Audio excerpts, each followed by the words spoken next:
Olá, meu nome é Moisés André Nissenbaum, eu sou professor da AB Redes e hoje a gente vai falar do curso CyberOps, os módulos 5 e 6, ok?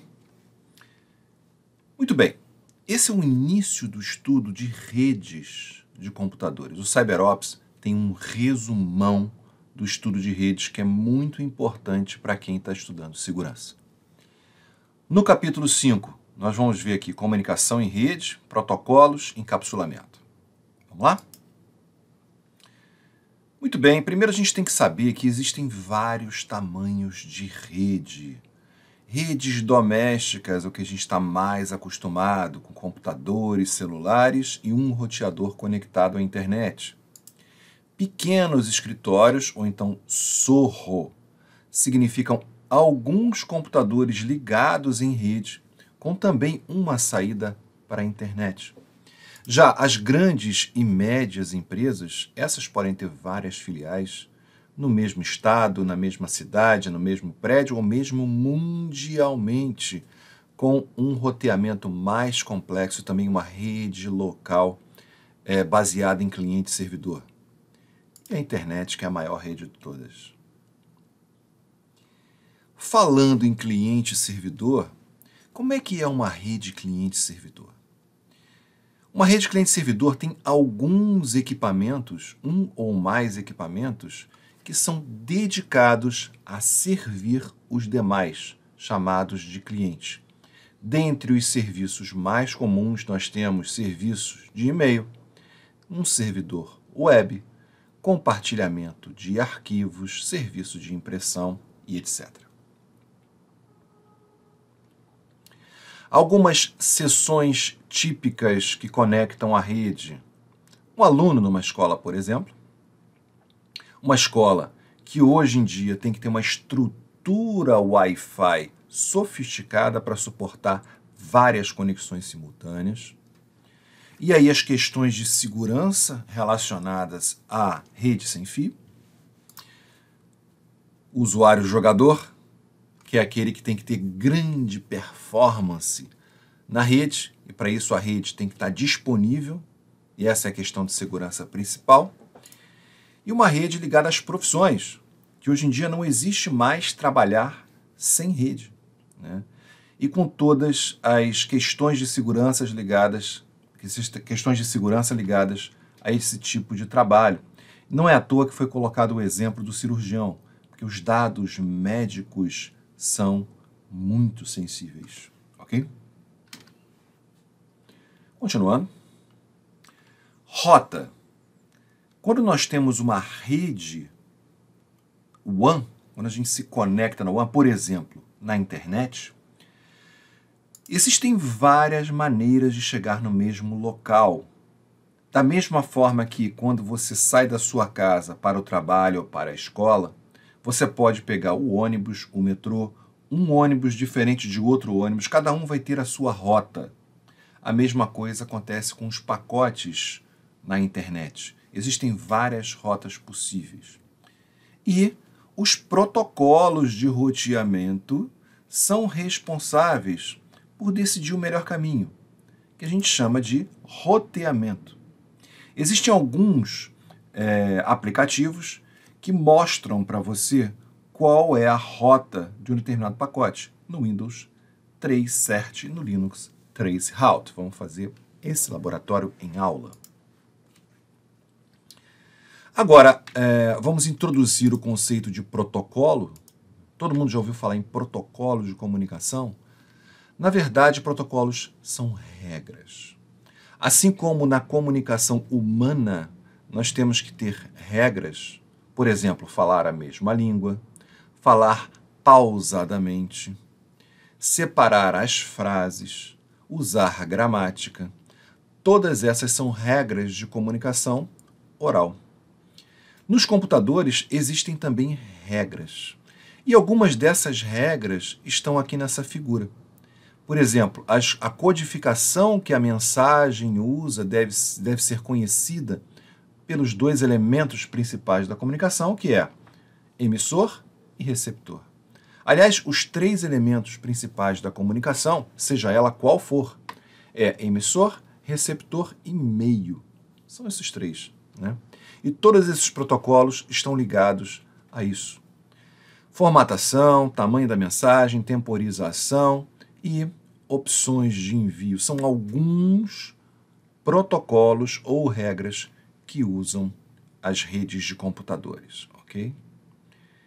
E aqui a gente vai falar de alguns deles, exemplificando, por exemplo, a estrutura da mensagem IP, a questão do roteamento, o compartilhamento de informações entre os roteadores, né, e o gerenciamento das sessões. Dando nome aos bois, alguns dos protocolos mais famosos de comunicação TCP/IP. Aqui, quem já não ouviu falar em HTTP, DNS, TCP, UDP, ICMP, IP, IPv4, IPv6, né? Ethernet, então Wireless LAN, todos esses são protocolos. Cada um desses protocolos, ele é documentado num documento público chamado RFC, Request for Comment. Esses RFCs são as fontes originais que eu aconselho todos, quando tiverem dúvida sobre um protocolo, consultar direto a fonte. Então, aqui já é apresentado um modelo de camadas, que daqui a pouco a gente vai ver mais em detalhes, ok? Muito bem. Algumas dessas camadas, né, camada de aplicação, transporte, camada de internet ou camada de rede e camada de acesso à rede, tem os seus protocolos específicos. Cada protocolo fica na sua camada. E aqui uma breve explicação de cada um deles, mostrados na mensagem. Encapsulamento e formatação das mensagens. Assim como quando colocamos uma carta no correio ou quando enviamos um e-mail, nós adicionamos meta-informações para que essas mensagens possam chegar ao destino, o mesmo acontece com os pacotes, com as mensagens que trafegam na rede. O que são essas meta-informações? Por exemplo, na carta, o endereço, o meu endereço, e o endereço para quem eu quero mandar a carta. Esses dois endereços, eles não fazem parte da minha mensagem. A carta tem toda a mensagem que eu quero que o meu destinatário leia. No entanto, para os correios enviarem essa carta, eles precisam saber o endereço. Então, é uma meta-informação, uma informação sobre a informação que eu adiciono à minha carta para que ela seja enviada corretamente. O mesmo acontece com a comunicação TCP/IP. Só que na comunicação TCP/IP, nós temos 3 pares de endereços. Tá? Como se a gente colocasse um envelope dentro do envelope dentro do envelope. Nós vamos ver esses endereçamentos já já. E aqui dando mais exemplos de tamanho de mensagem, falando sobre todos aqueles protocolos, né? Temporização também, né? Agora, um conceito muito importante.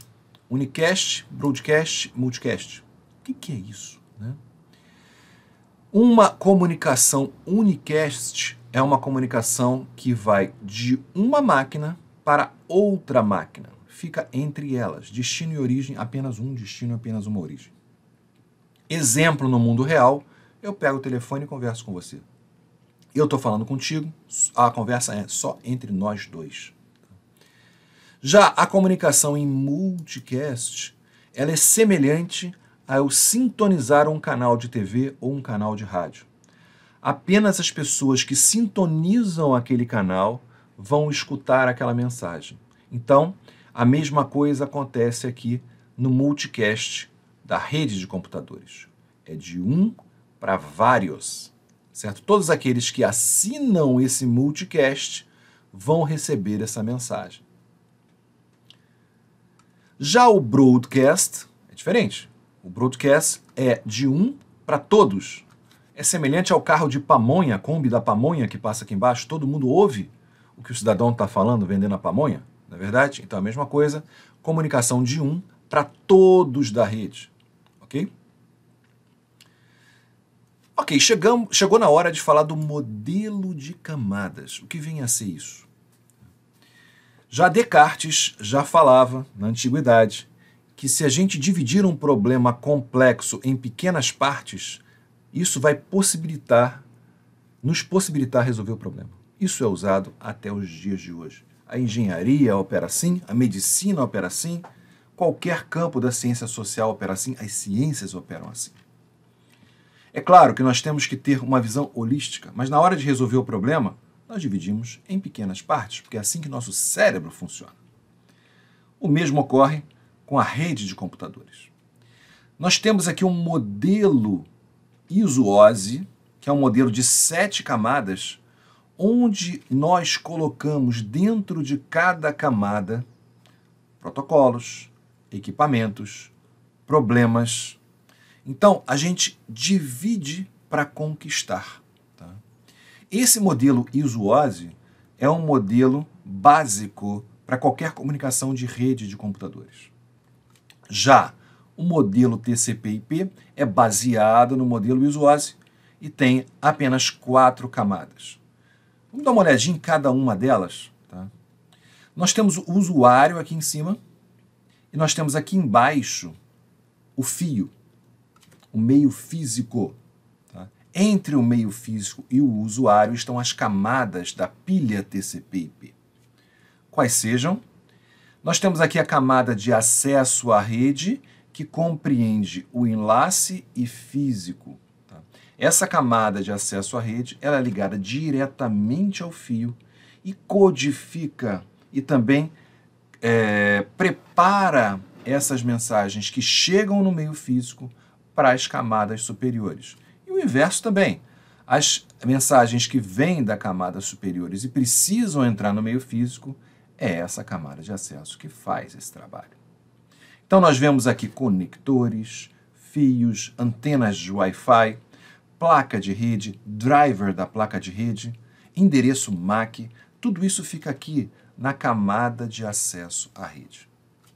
Já na outra camada oposta de aplicação, ficam aqui os aplicativos, o seu navegador web, o seu WhatsApp, toda a parte de programabilidade, tudo fica aqui na camada de aplicação. Aqui é que é a comunicação humana. A camada de internet, também chamada de camada de rede, é aquela que faz o roteamento, é onde ficam os roteadores e é onde fica o nosso famoso IP. Então o IP fica aqui nesta camada de rede. E finalmente a camada de transporte é aquela que organiza diversas aplicações que estejam rodando ao mesmo tempo para que elas entrem de modo ordenado na rede. Então, cada aplicação vai receber um carinho especial da camada de transporte que joga para as camadas de baixo essas informações para serem transportadas pela rede. Ok? Muito bem, já falamos de modelo de referência, modelo de protocolo TCP/IP. Vamos falar um pouquinho da segmentação de mensagens. A segmentação de mensagens é feita pela camada de transporte, tá? E ela é essencial para democratizar o meio físico. Esse meio físico, ele é utilizado por quem? Por vários usuários, não é isso? Então é necessário que, se eu tenha uma mensagem grande, ela seja dividida em pequenos pedaços ou segmentos. Para quê? Para possibilitar o que nós chamamos de multiplexação. Se não fosse a segmentação, o que aconteceria com a multiplexação? Esta usuária aqui de baixo teria que esperar o grande pacote produzido por esse usuário de cima passar pelo meio físico e aí vai liberar o meio físico para ela poder se comunicar. Ficaria lento para ela. Desta forma, dividindo, segmentando e multiplexando, os dois têm a impressão que estão usando o meio físico ao mesmo tempo. O sequenciamento também é feito por essa camada, ou seja, cada um dos segmentos recebe um label, E esse label vai permitir o quê? O destino de reorganizar esses segmentozinhos e produzir os dados originais. Outro conceito importante que a gente tem também são as unidades de dados de protocolo, ou em inglês, Protocol Data Unit, ou PDUs. O que vinha a ser as PDUs? As PDUs são as informações que pertencem a cada uma dessas camadas do modelo TCP/IP. Ou seja, cada camada tem um nominho especial para a informação que está nela. Então, por exemplo, quando eu estou na camada de aplicação, a informação recebe o nome dados. Quando esses dados recebem um encapsulamento, recebem um cabeçalho e se transformam em segmento, elas recebem essa informação, agora com o cabeçalho da camada de transporte, recebe o nome de segmento. Já a PDU da camada de rede se chama pacote. E a PDU da camada de enlace se chama quadro. E quando a gente está no meio físico mesmo, nós chamamos as informações de bits. Então é muito importante a gente saber essa nomenclatura. Chegou a hora de falar sobre aqueles 3 endereços que a gente comentou, né? Então, aqui na camada de enlace, nós vamos ter o endereço físico. No caso do Ethernet, que é o mais famoso, é o endereço MAC. Então, cada máquina tem o seu endereço MAC. E esse endereçamento tem abrangência local. Apenas na mesma rede, esses endereços são importantes. Ou seja, quando eu atravesso a internet, por exemplo, o meu endereço MAC do meu computador não chega no destino. Essa é uma informação local. Já o endereço da camada de rede é o endereço IP. Esse endereço IP, ele tem uma abrangência o quê? Global. Tanto que no caso de análise forense, uma das primeiras coisas que se tenta descobrir é qual é o endereço IP do agente de ameaça. Então o endereço IP fica nessa camada e tem uma importância muito grande. Já na camada de transporte, como nós dissemos, a camada de transporte que organiza o quê? Todas as aplicações. Cada aplicação recebe um endereço de porta. Quando nós temos um servidor, cada serviço é oferecido numa porta diferente. Por exemplo, o serviço web é oferecido nas portas 80 e 443. O serviço de FTP nas portas 21 e 22, e assim por diante, né? Então, as portas são referentes aos aplicativos e serviços. 3 endereços. Muito bem. E como é que acontece o encapsulamento, não é mesmo, gente? Temos os dados que ficam lá na camada de aplicação e esse servidor web quer mandar essa página para esse cliente. Então, esses dados são encapsulados, recebem um cabeçalho da camada de transporte e se transformam em segmentos. É neste cabeçalho aqui que vai estar o endereço de porta. É uma meta-informação. Depois, o segmento desce a pilha TCP/IP e ganha um endereçamento IP, além de outras informações. É o cabeçalho IP sendo adicionado. Então, ele era um segmento, vira pacote.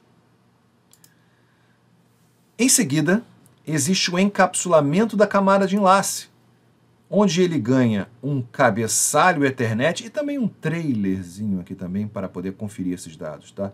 Mas é nesse cabeçalho Ethernet que vai ser colocado o endereço MAC.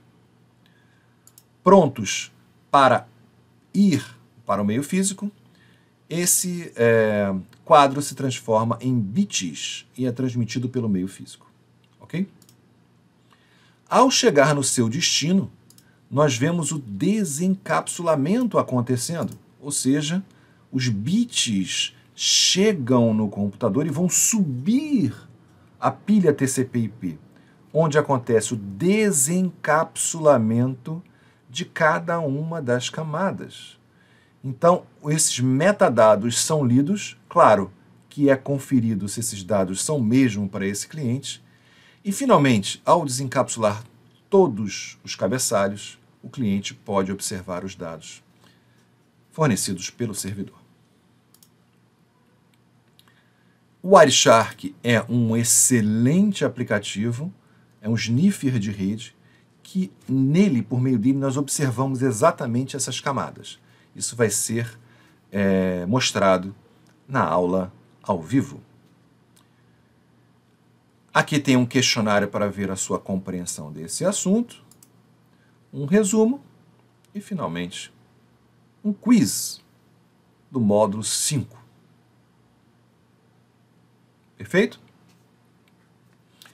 Agora nós vamos partir para o módulo 6.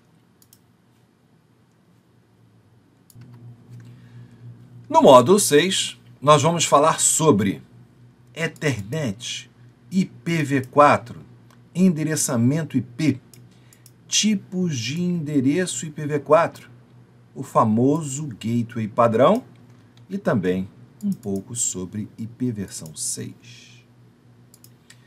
Bom, o que é o Ethernet? O Ethernet é basicamente o protocolo da camada de acesso ao meio, aquela camada lá de baixo, mais famoso. O Ethernet ele é usado nas redes locais. É o protocolo que usa aquele cabo azul que você conecta no computador. O protocolo Ethernet ele é regido por duas RF6, 802.2 e 802.3, ambos desenvolvidos pelo I3E. Tá? Ele abarca as duas camadas do modelo ISO-OSI, camada de enlace e camada física. A camada de enlace, o Ethernet, tem duas subcamadas, subcamada LLC e subcamada MAC. Quando um quadro Ethernet ele é encapsulado, ele recebe este cabeçalho aqui. Tá?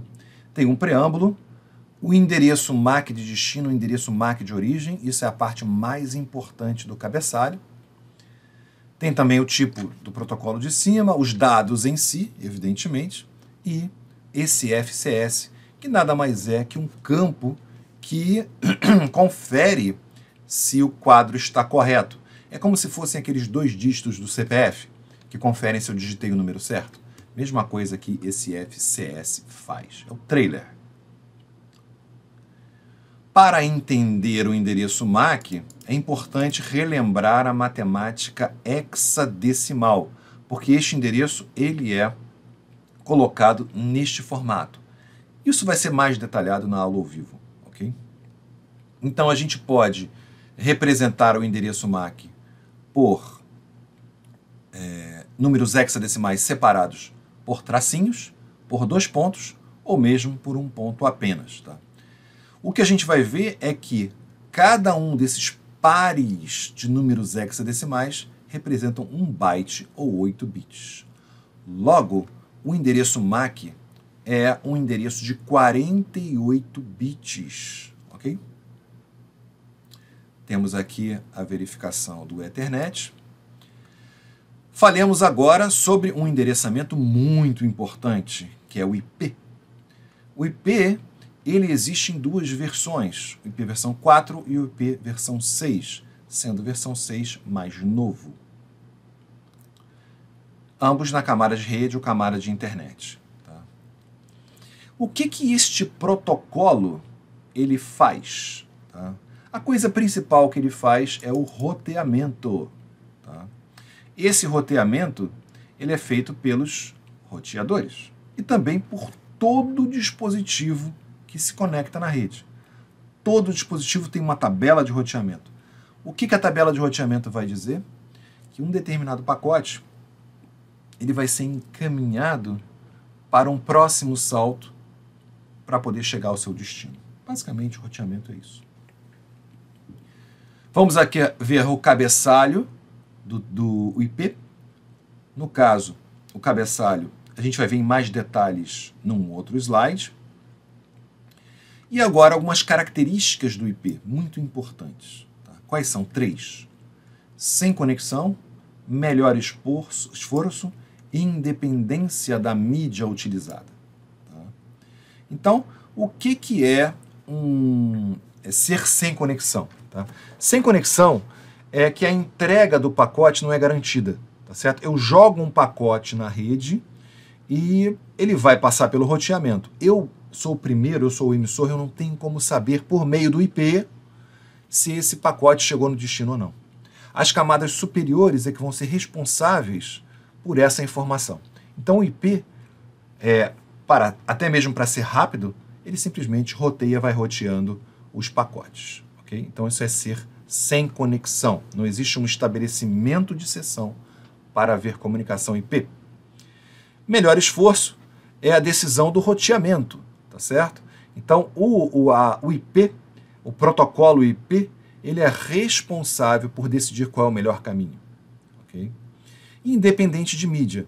Nós falamos ali do sem conexão, que fica a cargo das camadas de cima, e a mídia fica a cargo das camadas de baixo.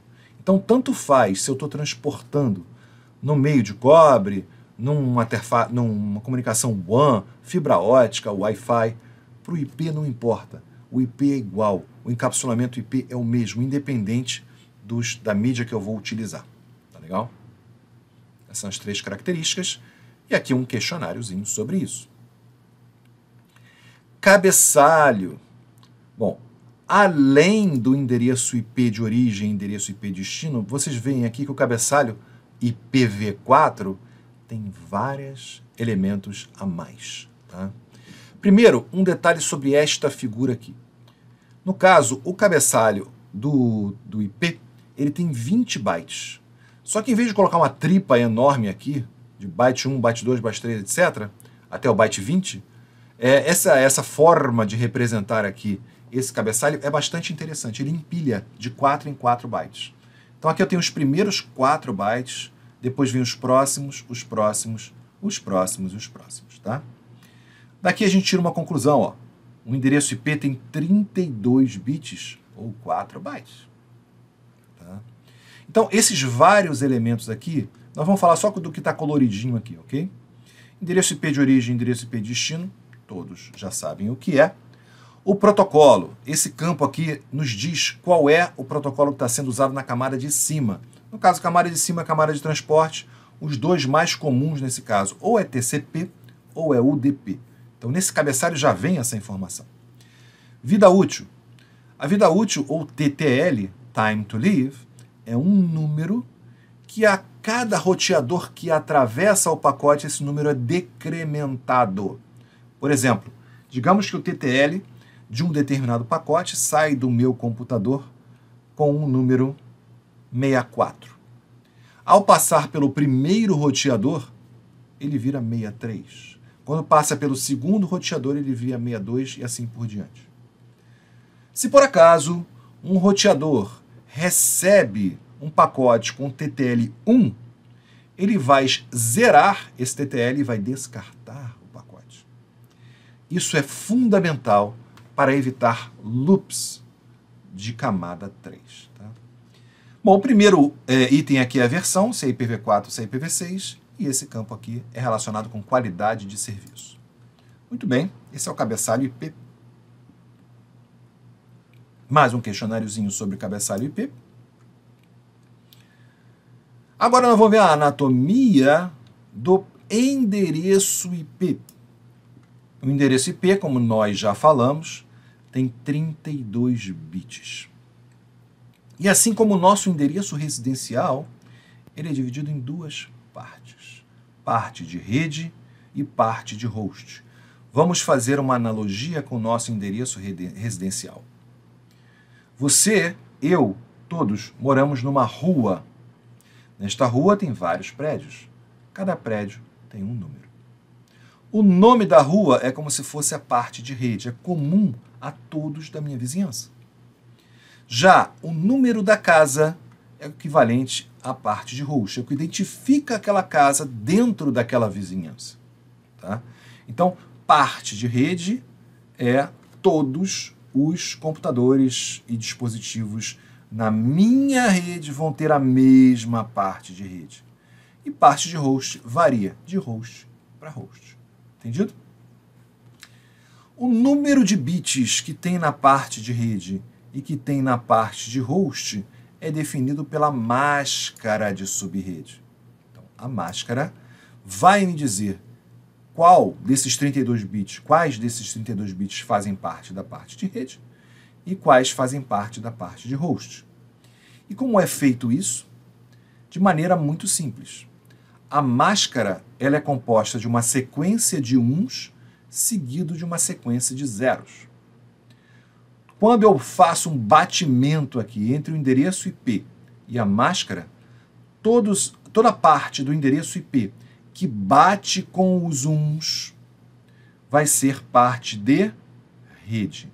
E toda a parte que bate com os zeros vai ser parte de host. Simples assim. Eu posso também representar a máscara por meio de um prefixo. Tá? Como sempre eu tenho uma sequência de uns, depois uma sequência de zeros, se eu contar quantos uns tem, eu tenho o meu prefixo. Por exemplo, isso aqui é um /8. Por quê? Porque eu tenho 8 bits 1. Isso aqui é um /16, porque eu tenho 16 bits 1. Isso aqui é um /28, porque eu tenho 28 bits 1. E assim por diante. Quando eu quero determinar dois elementos super importantes de uma rede como um todo, eu uso a propriedade AND. Que dois endereços importantes são esses? Quando eu tenho uma rede de computadores, eu tenho uma coisa diferente do nosso endereço. É como se eu tivesse o endereço 0. Tá? O primeiro endereço de uma rede é chamado de endereço de rede. E o último endereço de uma rede é chamado de endereço de broadcast.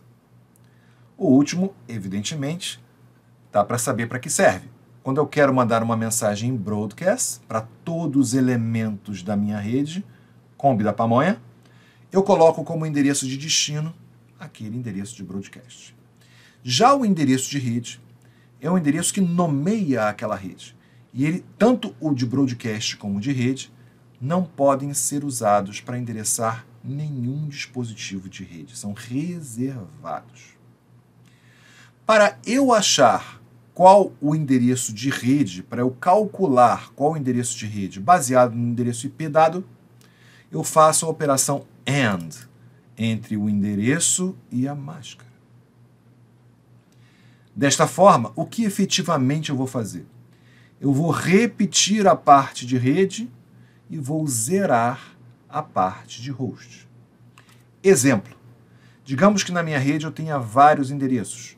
192.168.1.1, 192.168.1.2, 192.168.1.3, 192.168.1.10. Eu quero saber qual o endereço de rede de todos esses endereços. Eu faço uma operação AND e vou verificar. O endereço de rede vai ser 192.168.10.0. Porque eu fiz essa operação AND. E o que é uma operação AND, gente? É muito simples. Quando eu tenho 1 e 1, vai dar 1. Todas as outras opções vai dar 0. Tá? Essa é a operação AND. Para quem ainda ficou em dúvida, vale a pena observar esse vídeo aqui, ok?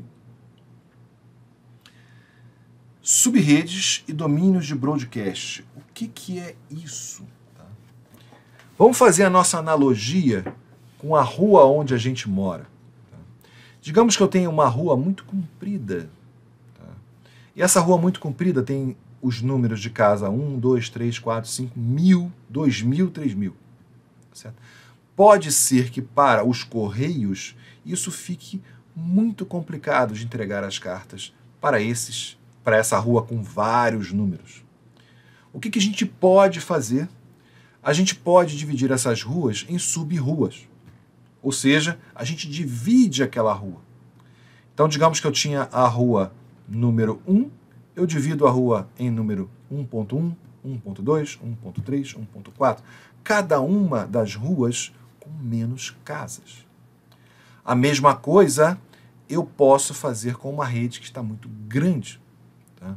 Eu posso dividir essa rede em sub-redes. Quais são as vantagens disso? Algumas.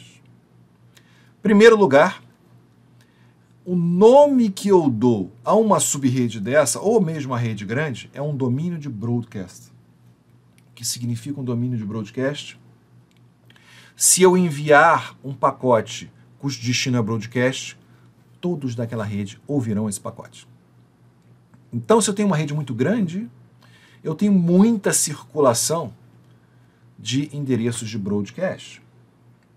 Quando eu diminuo o tamanho do domínio de broadcast, eu diminuo também essas mensagens broadcast. Isso pode ser muito bom para a eficiência da rede.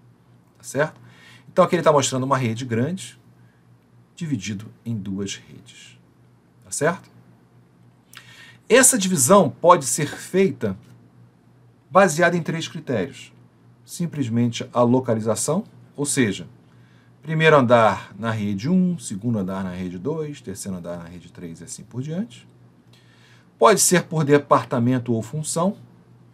A rede de recursos humanos é a 3, a rede de contabilidade é a 4, a rede dos alunos é 2, a rede de administração é 1. Ou mesmo por tipo de dispositivos, ou seja, os servidores têm a rede 3, as impressoras ficam com a rede 2 e todos os outros hosts ficam com a rede 1. O fato é que, na prática, eu acabo utilizando uma combinação desses 3 tipos de divisão de rede. É claro que eu posso inventar um outro tipo, dependendo das minhas necessidades. O fato é que dividir uma rede em sub-redes é saudável para a rede. Aqui um questionáriozinho sobre isso. Classes de endereço. Antigamente, o IPv4 ele tinha o que nós chamávamos de classes. As classes elas ajudam a gente a entender melhor o IPv4. No mundo classful, que é o mundo onde existem classes, a gente tinha uma organização muito legal dos endereços IPv4. A gente tinha classe A, classe B e classe C. Todos os endereços da classe A tinham um prefixo /8. Quais são esses endereços? Os primeiros. Os que têm o primeiro octeto que vai de 0 até 127. De 128 a 191, a gente tem a classe B. E de 192 até 233, nós temos a classe C. Sendo que a classe B sempre é /16 e a classe C sempre é /24. Então, este é um mundo maravilhoso classful. Só um detalhezinho. Como isso acontecia, né, em matéria de sub-redes? Dividir em sub-redes também no mundo classful era muito simples. Por exemplo, cada /8 permitia eu ter 256 sub-redes /16. E cada elemento da classe B eu posso dividir em 256 sub-redes da classe C. Desta forma, eu obtenho uma engenharia bem fácil de IP. O que mais que eu tenho no IP? Eu tenho os endereços privados reservados. O que é isso? Eu tenho 3 faixas de endereços aqui, rede 10, rede 172 e rede 192, 168, que são as redes privadas. O que significa ser privado? Significa que eu, na minha casa, eu posso ter um endereçamento IP igual ao da sua casa. Nós podemos usar o mesmo endereço privado. Tá? E por meio de uma técnica chamada NAT, Network Address Translation, nós podemos ter todas as máquinas da minha casa usando apenas um endereço IP para sair para a internet. Os endereços IP que estão na internet não podem ser endereços privados por motivos óbvios. se eu estou usando um IP igual ao seu, se a gente entrasse na internet com esse endereço, ia haver conflito.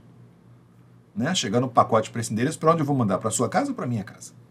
Então são endereços, por isso eles chamam de privados. A função principal que eles têm é justamente permitir que nós façamos NAT. Ok? Aqui está um desenhinho sobre isso. Os próprios provedores de internet já bloqueiam esses endereços. Eles não podem ser para a internet, ok? Falando em internet, toda rede que se preze tem um gateway padrão. Esse gateway padrão é como é que eu saio para a internet.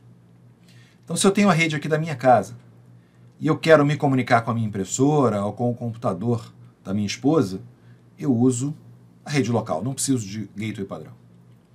Agora, quando eu quero falar com algum lugar fora da minha rede, por exemplo, um site na internet, eu vou precisar usar o meu roteador. Neste caso aqui de comunicação local, o endereço MAC de destino é o próprio endereço do destino. Já quando eu quero falar com a internet, o endereço MAC de destino é o endereço do roteador.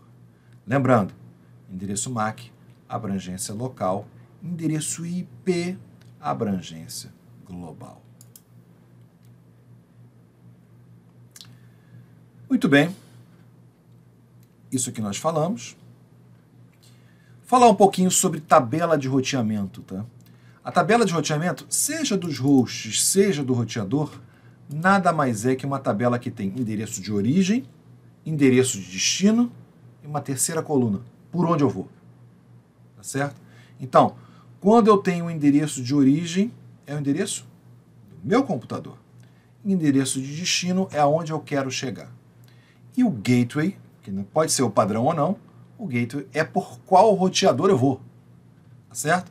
Então, não é comum a gente ter em casa, tá?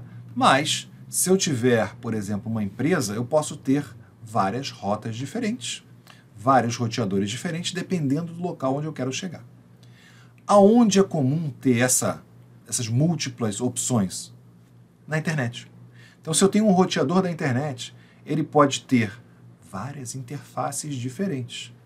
Chegando um pacote nele, o roteador vai decidir, baseado no destino, se ele vai mandar para uma interface, para outra interface ou para outra interface. Quem ajuda o roteador a decidir isso? A tabela de roteamento. Uma tabela de roteamento de um host, basicamente, tem uma entrada de gateway padrão. Esse quadro 0 aqui, gente, que vocês estão vendo, é o gateway padrão, tá? Tenho aqui o gateway padrão, para onde eu vou mandar esta mensagem. Ok? E o restante são endereçamentos locais. Aqui tem um entendimento que você tem sobre isso. Partamos agora para o IPv6. Tá? O IPv6 surgiu da necessidade por mais endereços IP. Tá? O endereço IPv4, como ele tem 32 bits, ele tem uma limitação de 4 bilhões de endereços possíveis, mais de 4 bilhões. Quem inventou isso falou assim, nunca a gente vai ter tantos computadores assim para precisar de 4 bilhões. Temos sim. Hoje nós temos mais endereço IP na rede do que pessoas no mundo. As pessoas têm computador, celular, geladeira, carro, tudo ligado na internet. Nós estamos vivendo o mundo da internet das coisas, onde tudo está ligado à rede. Então, não temos bilhões, vamos ter trilhões de endereços IP. O NAT, que é aquela tradução de endereços que falamos anteriormente, deu um jeitinho na situação. Hoje nós temos os endereços da rede local privados, repetidos em vários lugares, e os endereços públicos, servindo a 1000 máquinas. Aí eu consigo dar uma ampliada, mas até isso esgotou. Então, precisamos do endereço com mais bits. O endereço IPv6 ele tem 128 bits.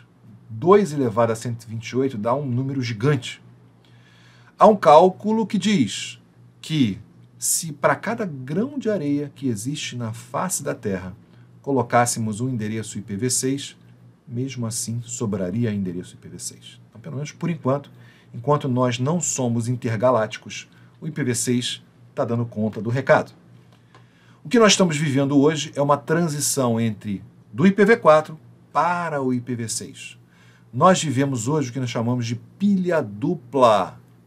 Quando eu acesso um site na internet, parte dos sites já estão no IPv6, mas existem muitos outros que ainda estão no IPv4. Então estamos vivendo esse momento de transição. Ok? Perfeito. Qual é o formato, então, desse endereção de 128 bits? Bom, em primeiro lugar, é hexa. Enquanto o endereço IPv4 é decimal, cada octeto vai de 0 até 255. No caso do hexa, que representa o endereço IPv6, eu tenho 1, 2, 3, 4, 5, 6, 7, 8 hextetos. Ou seja, cada um desses hextetos são 16 bits, que podem variar em hexa de 0000 até FFFF. Ok? Parece uma coisa gigante, mas você se acostuma. Tá? E ele representa o endereço IPv6. Aqui estão alguns exemplos de endereço IPv6, para vocês terem uma noção. Como vocês veem aqui, o número que mais aparece, o algarismo que mais aparece aqui é o 0, não é? Então, nós temos algumas regras que vai permitir a gente escrever o endereço IPv6 de maneira mais curtinha, de maneira abreviada.